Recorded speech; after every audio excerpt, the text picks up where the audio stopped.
Hey guys, welcome to another video. As requested, we are having problems with the Bluetooth driver and Bluetooth device, especially if you have an external Bluetooth dongle, so-called, that you go to your palette here on the side, and the functions, you don't see Bluetooth. As you see right here, it's not showing up. And especially after installing some drivers like the script driver for the PlayStation controller, in some cases this is happening. And some of you guys wanted to know how to revert back to the original Bluetooth driver. Now we are assuming that you uninstalled your script driver, that whatever we installed for the PlayStation 3, and you want just your regular Bluetooth to come back. Well, go to your documents. This will be an easy and quick fix, and it works for more than Bluetooth. Go to this PC, or your PC, whatever you have. Right-click on it. Go to Manage. After you go to Manage, this will open up. Go to Device Manager, and find your Bluetooth. As you see here, I uninstalled my Bluetooth driver intentionally to show you, or to simulate, the problem that you are having right now. And right click on it and go to properties. You can as well do it with uninstall device here, but I suggest you go to properties, you go to driver, the third option on the row here, and then go to uninstall device. Don't worry about it, because this device we're uninstalling is a physical device. Since Windows 10, all devices contain their own driver chip inside, and Windows 10 and 11 will recognize the device without you having to install third-party drivers. So just uninstall the device, hit uninstall, and right now it's uninstalled.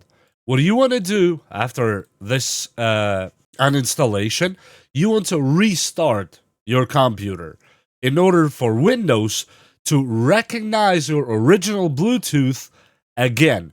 And as I said, this all is assuming after you uninstalled the script for the PlayStation 3 controller, and that goes for other installations that might be not necessarily only the PlayStation 3 controller. And let's restart and see if our Bluetooth device comes back.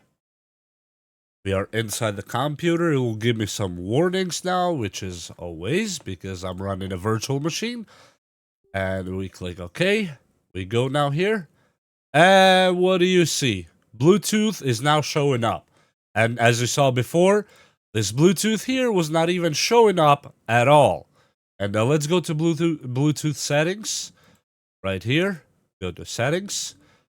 It opens up right here and it's on.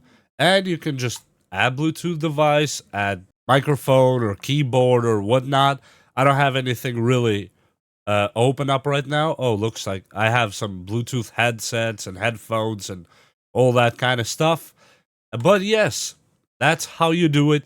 And you do the same thing by going to your documents, going to this PC, going to manage with a right click, let it open, and you go here to device manager. Let's say you're having trouble with network with your modem, and just for some reason your computer is not connecting even after you try to update the driver, disconnect and reconnect the cable itself, or the Wi-Fi, or whatever. You go to network adapters and you find this is the Ethernet, this is a Bluetooth area network, and in some cases you will have the Wi-Fi listed here. You do the same exact thing. Click on properties, go to driver, and you uninstall device, click OK, restart the computer, and in 99% of the cases, if the device itself is not faulty, should come back and work properly as it's intended. And with that said, I want to say thank you to a lot of you in comments that point out to me things that I might have forgotten on videos, or things that I should mention on videos, and thank you for being open and forward to helping me and each other on comments. I really couldn't have asked for a better audience, or friends I should say, than I'm having here on YouTube. I really want to thank you all, and thank you for dedicating your time watching my videos, and bringing your input to my videos. And thank you if you subscribe. See you next time.